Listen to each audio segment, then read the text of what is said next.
the angels and archangels, the seraphim and cherubim. And there appeared unto him an angel of the Lord, standing on the right side of the altar.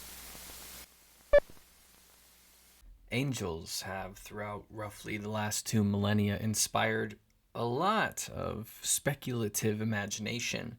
There seems to be a lot of mystery about the overall subject matter of the angels, not to mention inconsistencies. On one hand, people know of the eldritch horrors, the many eyes on the many wheels kind of look. And then more popularly, there are the much more beneficent, effeminate, halo-bearing, pleasant angels. Throughout this time as well, there have been prophetic visions, dream visions given, visitations from those that are of the above or are invisible entities of a different dimensionality, so forth. But we want to take this in a very different direction. We want to ask something that often doesn't get asked. Where did this come from? In the mythological history of variant spiritual traditions across the world, what is the basis for this trope, this angel title? Can we find their likeness in other religions? What are their functions in Scripture? How did they come to this stereotypical look that they have? This halo, these wings, this effeminate nature? Let's aspire to come to a novel and nuanced perspective on this matter. Let's divulge the mythic and spiritual history of angels.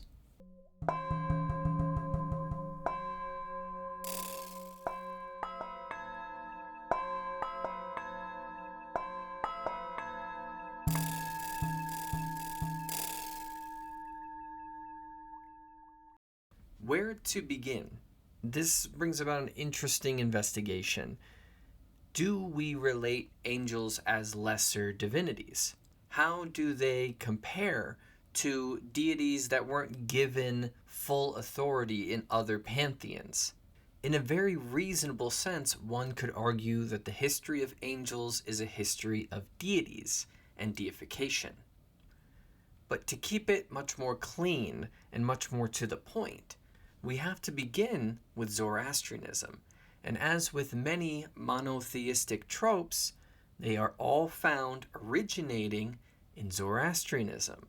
And in Zoroastrianism, there are the Amesha Spenta, which are angels, in quotes, or emanations of the deity, 7 emanations of the all-pervasive beneficent deity, creator. These different emanations take on their own attributes. These attributes are such like immortality, good mind, good thoughts, good words. These more fundamental, almost metaphysical or archetypal essences in the universe. With this, we should pay attention to the previous statement that they are emanations or extensions of the deity, the all-pervasive monotheistic deity. This is an interesting divergence from the more, let's just say, pagan or polytheistic tropes, where this is very clearly not independent. This is interdependent. It is all still Ahura Mazda, still God, so to speak. We might also take notice that these Amesha Spenda tend to resemble the earlier primordial, often unnamed deities in pagan creation stories. These characters are aeonic, like the aeons in Gnosticism. They have a part to play, but it's not active in the story that will unfold in time. For purposes of convenience, we'll designate the Amesha Spendas as a higher order angel or a higher divinity, because we can find much more familiarity with the Yazatas. This word Yazata means roughly one who's worthy of veneration. In this, though, it's much more of a broad term. This could apply to particularly beneficial plants. This could apply to words or a certain form of a prayer. So yes, it's true that this word applies to these things, but it also is anthropomorphized into the mundane messengers of Ahura Mazda, those that would much more readily fit into the typecast of angel. Right away, we can perceive this more general term in the same way as angel is. We could say that the Yazatas are lesser form angels, but that isn't excluding that the Amesha Spendas are also Yazata, in the same way as not all angels are cherubim and seraphim, but cherubim and seraphim are angels. Zoroastrian reverence of the Yazatas has often been, let's just say, criticized by both scholars and Abrahamic religions for appearing polytheistic, being that they worship in this the elements. This is much more evocative of polytheistic religions in the sense that divinity is actually connected to the external world or nature. It can be seen and observed. Whereas when we go down the road of monotheistic religions, this becomes ever more abstract to the point that reverence no longer belongs in the world of itself. It exists external to the world. In the interest of brevity, we'll give a few tropes that will continue throughout this session. Notably, the lingering effects of paganism on monotheistic mythology, the ranking system, most notably in ranks of 4, 6, and 7. These will be reoccurring numbers in the Abrahamic scriptures.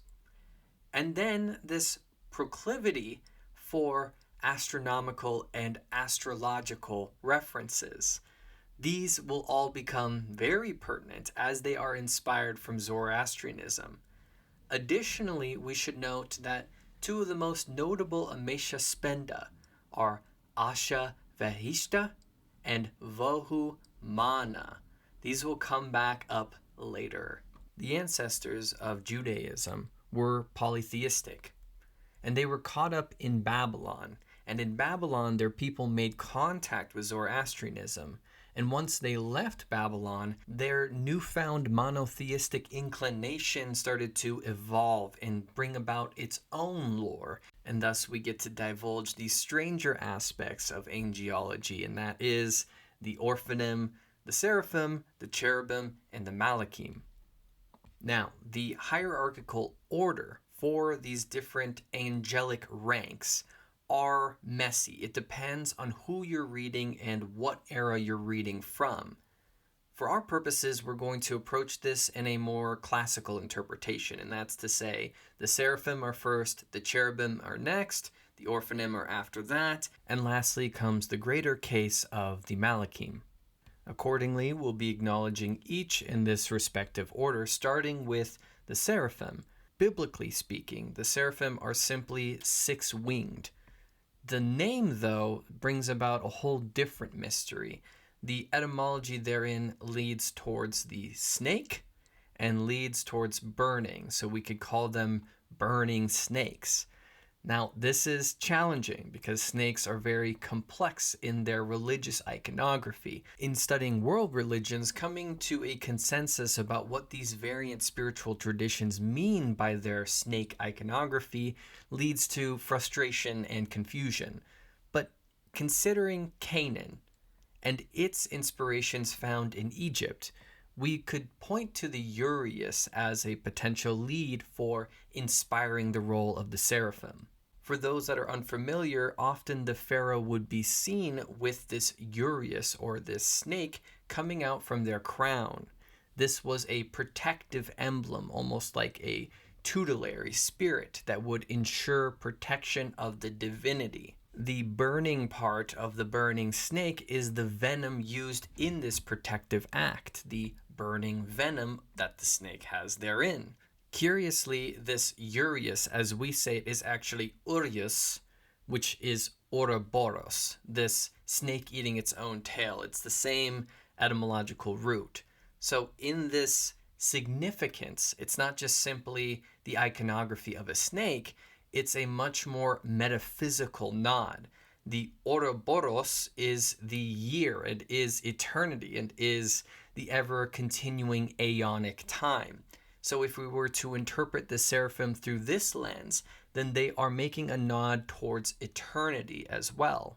At the very least, in the case of the Egyptians, the uraeus is a protective emblem, a protective amulet, so to speak. These ancient chimeric forms that are found throughout the Middle East, Mesopotamia onward, were created for such. These hybrid creations were a inspiration from animism and shamanism, but that's a whole different story. The seraphim's depiction as those that are closest to the deity or the throne of God would certainly give this protective element some credo, but there is another alternative or ancillary interpretation to the seraphim's mythological inspiration, and that is the dragon. Oddly enough, if we look at the apocryphal works in the Book of Enoch, the word that designates seraphim in that work is the same as the term for dragon. Now, a fiery serpent and dragon clearly has a lot of easy substitution to be made there. But we should also pay attention to when the throne of God is shown in the Bible, it is often accompanied by lightning. And the form of lightning is like a serpent, and it's fiery, and it comes from the unknown divinity that is the heavens, the throne of God. So in this, we could make a more one-to-one interpretation to say this is lightning, and that the seraphim take form of lightning. That's their burning serpent quality. Lightning, after all, is very mythologically significant. The one that sits on the throne above all in that Proto-Indo-European religion, in that inspiration of Zeus, so forth, wields lightning. And as the one above all in those pantheons, lightning then is a quintessential nearness to the most divine. But these two different interpretations aren't necessarily mutually exclusive. They could include each other and could be thought of by the original writers of this scripture. After all, in the later depictions of the uraeus in Egypt, it was accompanied by wings. And wings in their ancient iconography are simply a nod to the heavens. We'll circle back to some of this later, but for now let's move on to the cherubim, because they certainly get a lot more lip service when it comes to the study of angelology. Iconically, the cherubim are depicted with 4 faces, one of an ox, one of an eagle, one of a lion, and one of a man. And this very readily can be interpreted as the cardinal directions or the fixed signs of the zodiac. The only exception here would be the eagle, and in that case it would be a substitution for Scorpio. So we have Aquarius, Taurus, Leo, and Scorpio all depicted on the face of the cherubim in Ezekiel. We should also notice that when God visits the world, or the angelic host appears from heaven unto the earth, it's not just accompanied by the aforementioned lightning, it's also accompanied by great winds. And these 4 faces in 4 directions are quite evocative of the anemoi for the Greeks, this being north wind, west wind, south wind, east wind, Boreas, Zephyrus, Notos, and Euros. These are deities ascribed to each direction of wind, and lo and behold, there are 4 of them, each for their appropriate times and each for their appropriate seasons, almost like the fixed signs of the zodiac. This hybrid form, or this strange uncanny form of the cherubim, is not strange for the ancient world. This mythological hybridism, or chimera, is like the Lamassu for the Mesopotamians, who would create them as guardians, or like the ancient griffin. You could make connections between the various depictions of the griffin and this depiction of the cherubim. You might also look to the Sphinx and notice that it is a modge-podge of different animal characteristics that symbolizes something, you see. When it comes to a deity or a divinity having multiple faces, then we could look to Janus for the Romans, or we could look to the triplicate Hecate or the Trimerti, these deities show the same sort of motif. But I want to point out here that, especially with the cherubim, even in the scripture, they are described many different ways. The term cherubim is thrown around to designate several different forms. And even in interpreting this material across the different Abrahamic religions, it's done many different ways. Islam designated the 7 archangels as cherubim.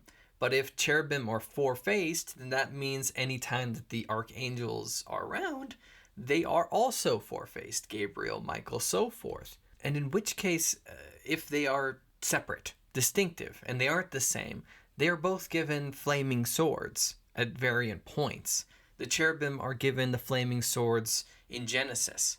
And so there we might ask, well, what about this flaming sword motif? Is there some potential symbolism there? And while I think you could stretch quite a bit, one of them that is a little bit more promising for a lead would be the lightning flash of Kabbalism. Or might we call this a flaming sword? Or might we call this a seraph, a fiery serpent? And that this might be giving some nearness to Kundalini iconography.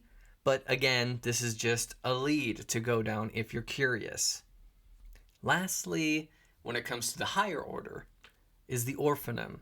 And we're certainly not done with the uncanny when it comes to them. Wheels within wheels, each wheel having eyes.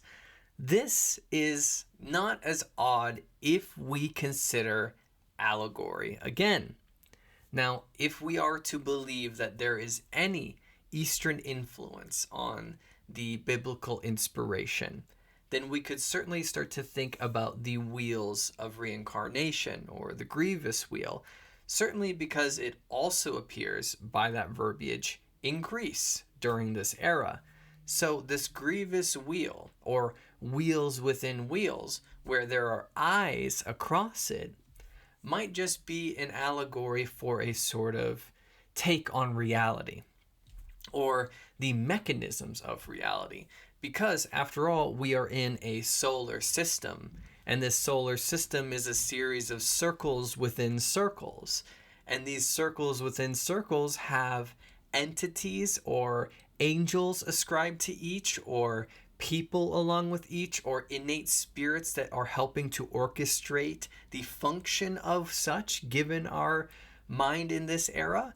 And so the eyes that accompany the wheels are us, other spiritual entities, other functional mechanistic assets to the universe. This is a interesting allegorical symbol.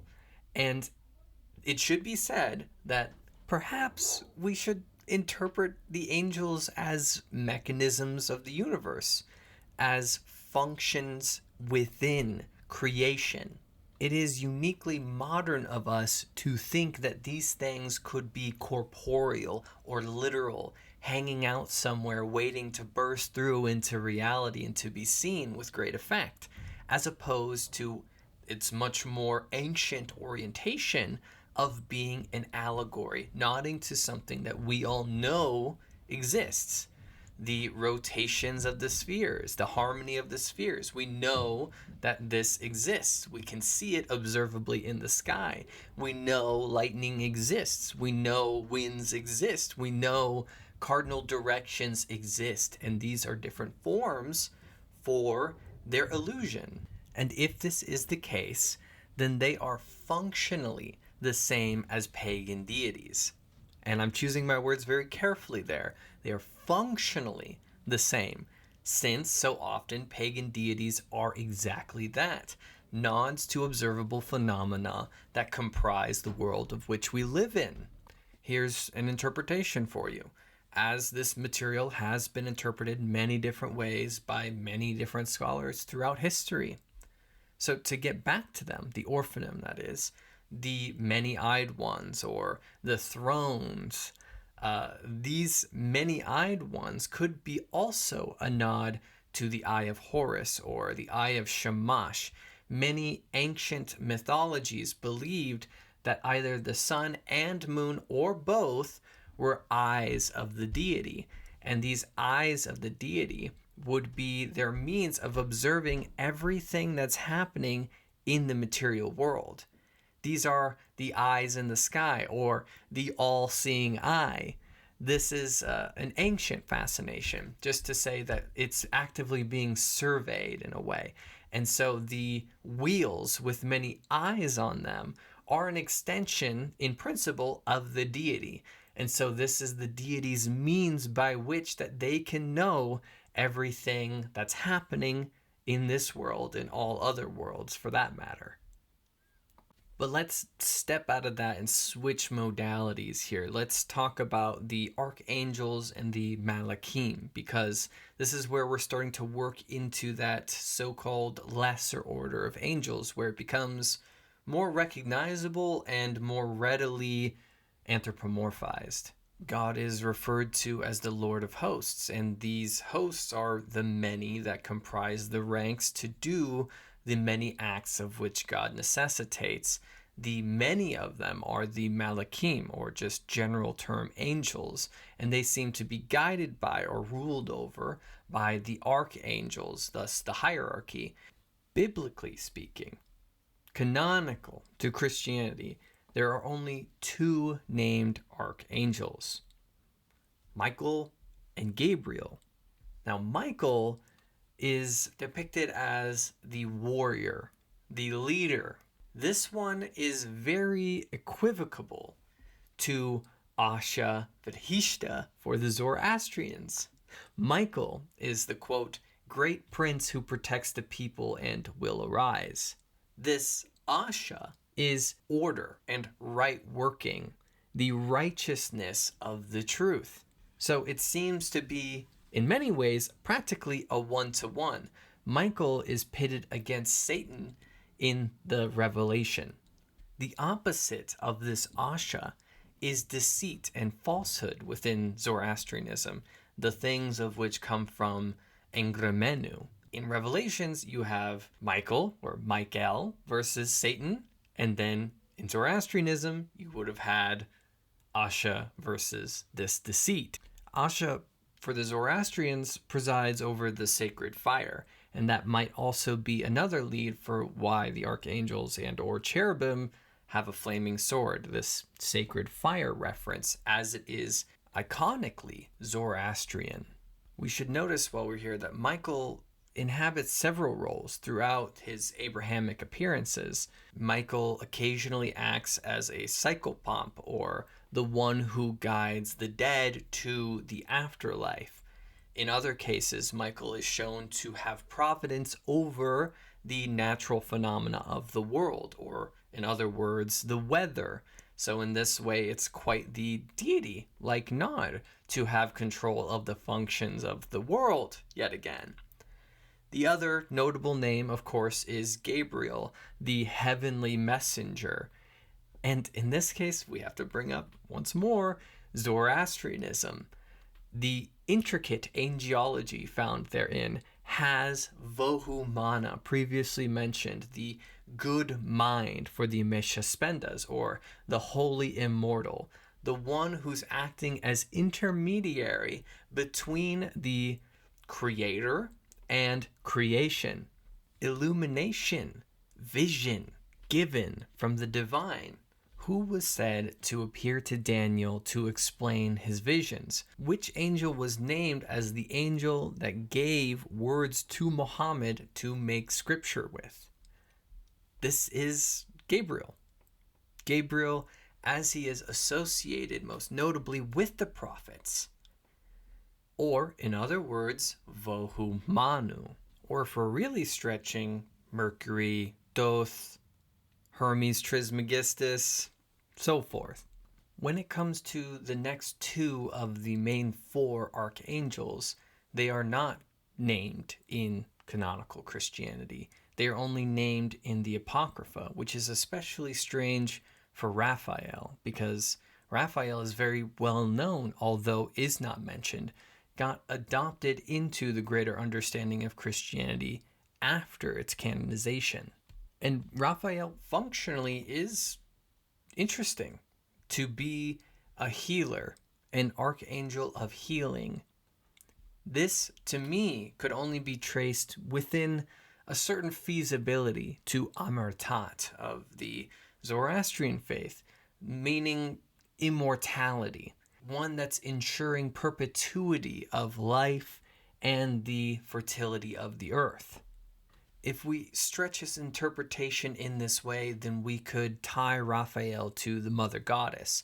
With these translations between the Amesha and the Archangels too, they're always going to be masculine when it comes to the Abrahamic end, but when it comes to the Amesha, they are both masculine and feminine. And in this case, we are swapping the feminine interpretation for the Judaic masculine depiction. Such is also the case with Uriel, the most undermentioned of the, let's just say, quintessential core archangels. Uriel, the fire of God, most notably functions as the watcher not only over the earth, but of the underworld as well. With this said, I traced it to the Zoroastrian Spenta Armati. Spenta Armati is going to function as one who is gathering wisdom, knowledge from the underworld. Within this mythological trope, we could speak to Hecate, we could speak to Persephone or Demeter. There are many ways that we could hash out this greater concept. Before closing on the archangels, I want to discuss some greater tropes to acknowledge here. Among the Amesha, there were two that were most notable. These two that were most notable just so happened to be very correlated with the two that are named, the two archangels that are named in the canonical Bible. More traditionally speaking, the four named archangels are the four most notable. But in the Greater Apocrypha, we know that there are 7. And these 7 are also named in that Greater Apocrypha. So then again, we have the sacredness of 4 and 7 given to here. It should also be noted that in Judaism, this is very clearly a menorah. The menorah has 7 spots, and there are 7 archangels, a direct one-to-one allegory between the archangels and the menorah. There are several allusions to this, not just within Judaism, but also in Christianity. For instance, in Revelations, we have the 7-branched lampstand, and subsequently, the 7 spirits at the throne of God. Menorah, archangels. If anybody is curious to learn more or to divulge more of this study, I would recommend the Epistle of Titus, the Book of Enoch, and really all the works of Pseudo-Dionysius the Areopagite. This is where you're going to get this specific lore flushed out in a way that the Bible just simply does not substantiate. But we still have another category to go for, and that's the lesser form angels, the Malachim. In a broad sense, there are 3 main forms that angels appear. That's personally, in dreams, and in visions. So waking dreams. They evoke one of 2 responses typically. It's either awe or it's fear, that do not be afraid kind of a thing. And anytime that a psychoactive, psychedelic or reverential religious experience is had, it tends to come with a great amount of stimulus. And this, of course, goes one of 2 ways, awe or fear. To be overwhelmed, if we wish to be in control, is fear-inducing. And if we are okay with letting go to that fear, then it is awe instead. Now, the number of times that angels in their more anthropomorphic regular sense appear, they tend to take on the form of a human being. Such was believed to have happened with the 3 men who visited Abraham. Such was very apparent with the case of the 2 angels that went to Sodom and Gomorrah. Even Jesus, while in his post-death, pre-full resurrection form, took on the form of many different people before he fully revealed himself to his previous disciples. This is evocative of not only paganism but ancient shamanism. The gods often would give their messages through people. And when it comes to ancient shamanism, for instance, if we were to look to the Ainu of Japan, the deity of the forest is embodied in the body of the bear. This substitution, this representation, divinity wearing the body as a suit. So not only in deities to human beings in paganism, but also ancestral spirits or archetypal spirits in animals in ancient shamanism. There are several other instances throughout Scripture where angels are acting as guides to people.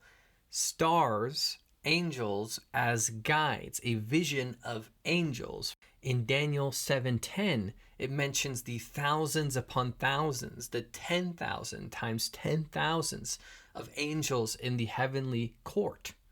This upward vision of the thousands among thousands of what exactly? Wanderers, guides.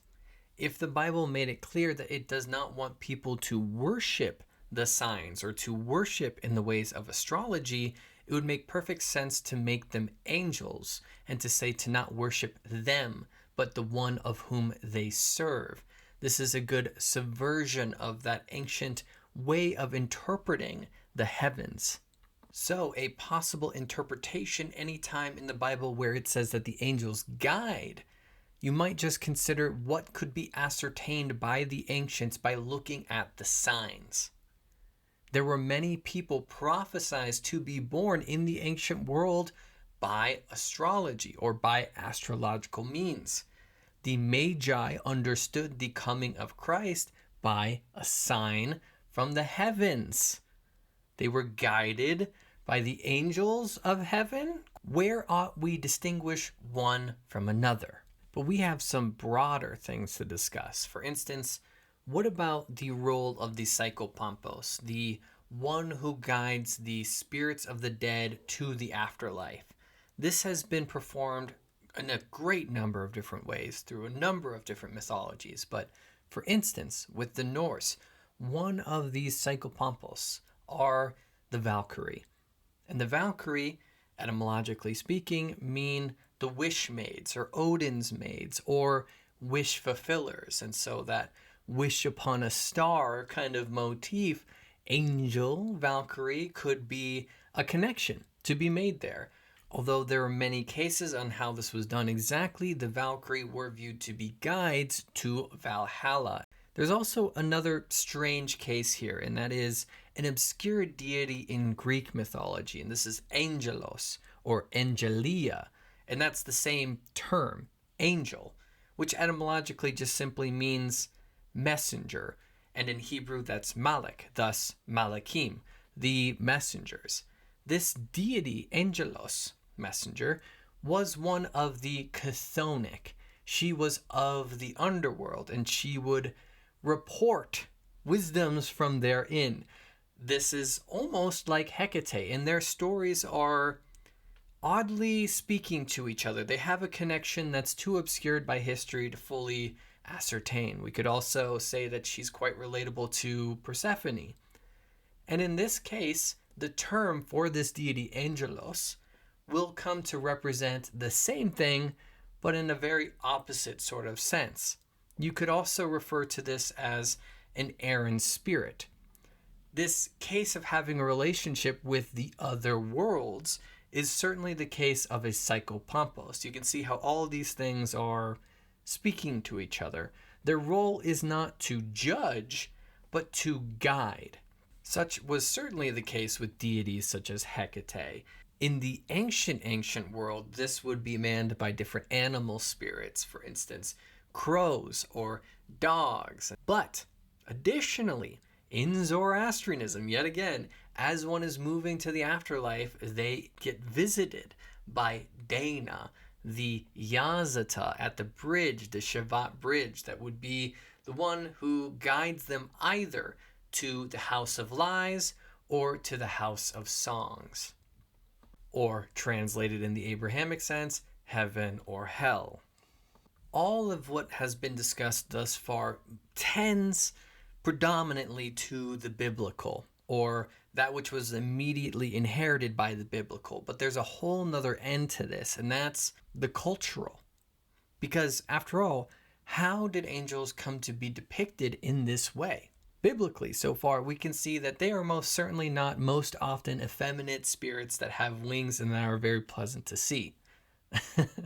They can take the form of stars, of human beings, of four-faced creatures, but nonetheless, we get depictions that are much more beautiful. So what is this exactly? Well, a good beginning to explaining this is looking at the Apsaras in Hinduism. These are celestial nymphs. These are musicians, dancers.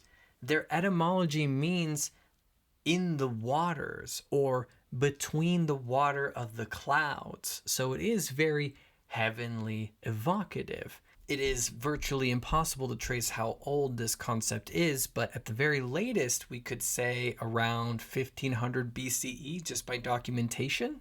There also are the Gandharvas, which are male in their appearance, but this isn't as appropriate to what becomes of their depiction. What becomes is this more nymph disposition. And as this carries throughout Hinduism into Buddhism and can be found throughout the temples therein, this also, as we know, extends well into Greek mythology, a category of semi-divinities associative with the elements, forests, waters, mountains, all manner of nymphs inhabiting each. The beauty of nature, the beauty of the elements, the divinity found therein are the nymphs, an extension of divinity. A much more clean one-to-one of the Apsaras, though, are the muses. The muses as they are associative with the fates, as they come down in the form of inspiration through words that whisper into people's minds. And no wonder that in their artistic depiction, they look like muses. They look like nymphs or apsaras, these celestial dancers. And then there are the wings.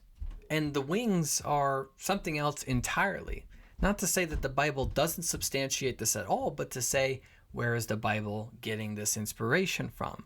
Now, in truth, the origin of this goes back to the stories of the first shaman, how the eagle brought the knowledge of shamanism to the first shaman. This is a very animistic, eagle-oriented trope that got turned into a chimeric trope in mythology. By the time the Christians are coming around to proselytize the Greeks, they already have a great number of divinities, or those that are associated with the heavens or the ether, bearing wings. Zephyros, Eros, Hermes, the Harpies, Nyx, Astreus, Boreas, Thanatos, Hypnos, so forth. Messengers, those of the air. But additionally, we should consider the harps, the music of the spheres, Gabriel's horn, this association with the celestial choir. What's up with the music? Well, clearly we could look back to the Apsaras. They were celestial musicians. But additionally, we should look back to Zoroastrianism once again. I mentioned that heaven was the house of songs. In a number of creation stories throughout the world, its creation, is evoked by a song, by singing. In other traditions, this is a word. In the beginning, there was a word.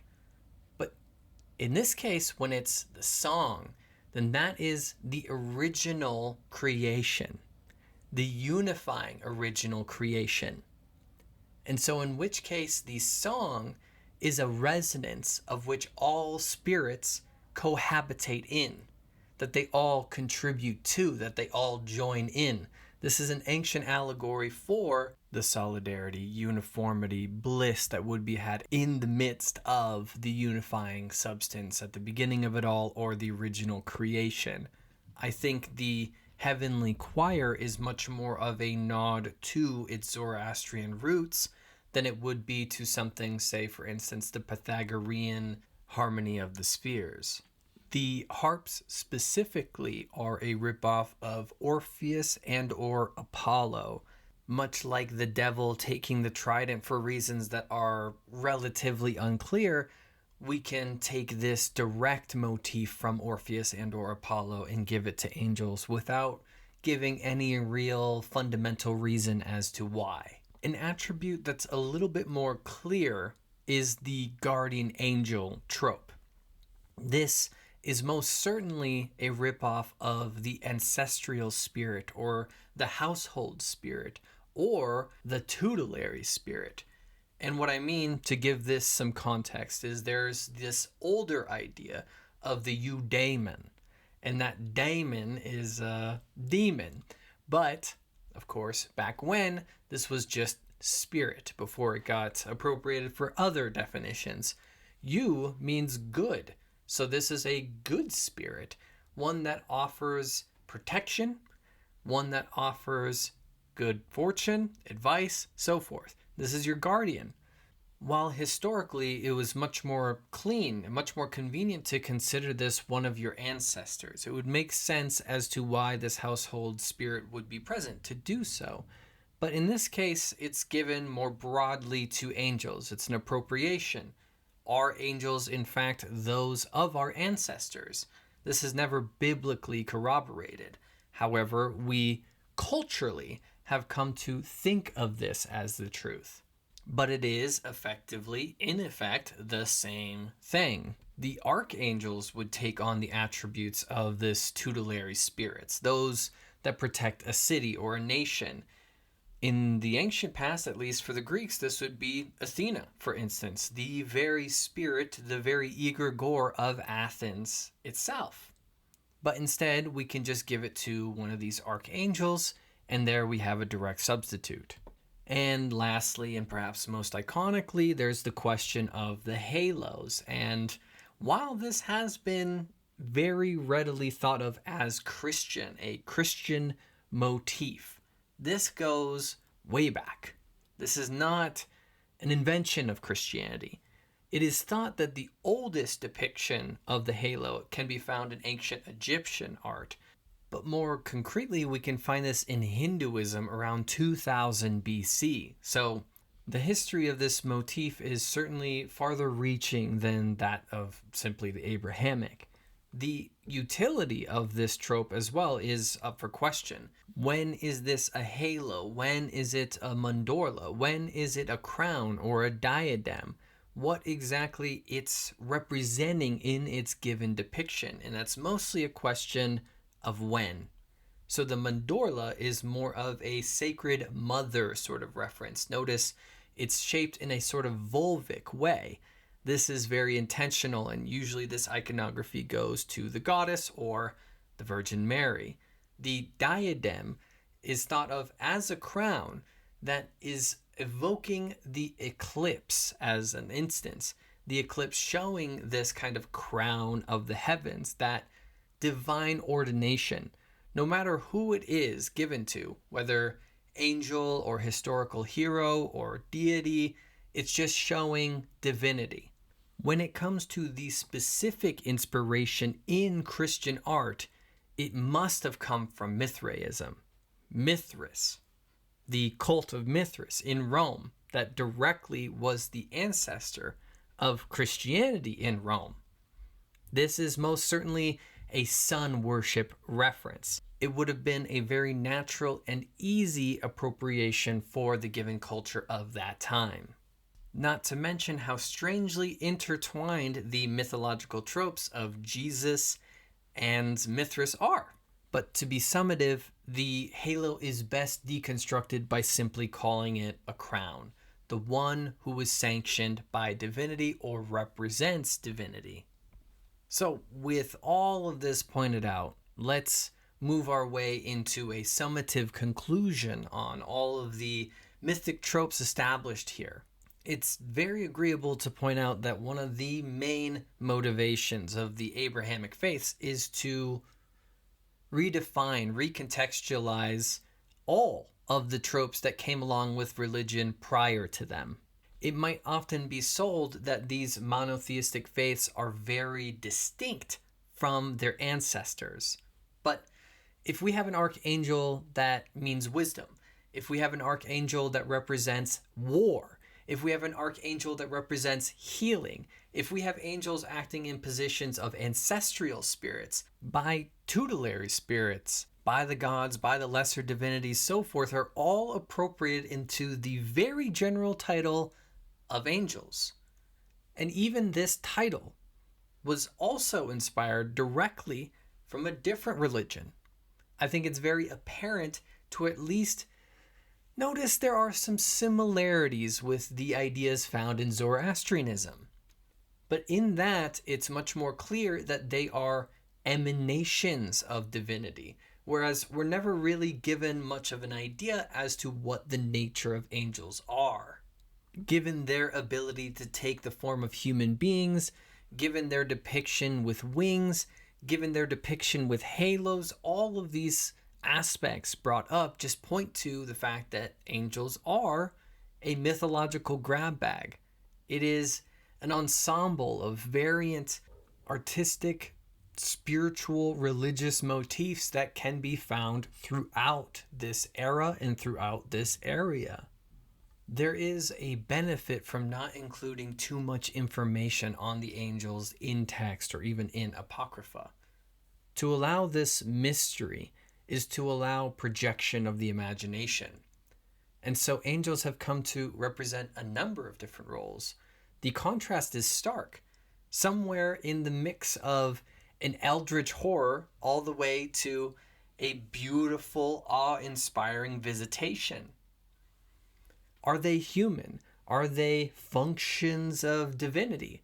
This is simply not something that can be quelled in a session such as this, but I hope this amount of extrapolation and broadening the field allows you to interpret these figures as the result of a broad spiritual evolution, as opposed to something that is so uniquely distinct to Abrahamic religions.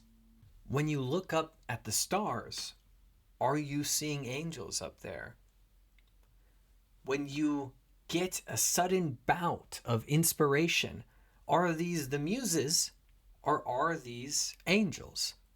If one of your ancestors comes to you in a dream and offers you advice, is this your ancestor or is this an angel?